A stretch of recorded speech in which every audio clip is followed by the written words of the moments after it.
Agak berapa? 100 ada 200. 120? RM1. Serius ah? Bahas Hari ni aku nak tanya member aku apa pendapat diorang pasal glove baru ni. Apa siap ni? Iron Man. Aku jarang pakai glove, tapi untuk keselesaan untuk bawa motor sangat recommend lah. Sebab dia punya grip ni sedap lah kata. Nak pulas feeling lah, layan tu.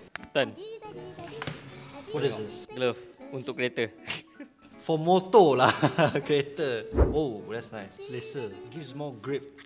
Ya, obviously untuk rider-rider bawa motor hari-hari. Ambil. Boyfriend aku tak ride. Husband kau ni tak pakai glove tak bawa motor? Kadang-kadang pakai, kadang tak. Kau rasa sebab apa dia pakai glove? Sebab dia kata dengan aku nak avoid macam benda-benda tajam ke, batu ke. Design elegan, all black dengan blue campuran dia sangat ketat.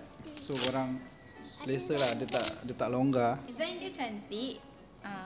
Okay lah, simple. Aku design dia nice lah. Design dia nice. Bila aku pegang, aku rasa material dia macam best lah. Sebab some design dia macam keras. Yang this one tak keras, dia lembut. Dekat depan ni, nampak ni, kat atas ni dia ada protection. Walau kena batu ke apa, at least tak adalah tangan kau luka. So macam dia ada getah sini, so dia grip lah dekat apa tu?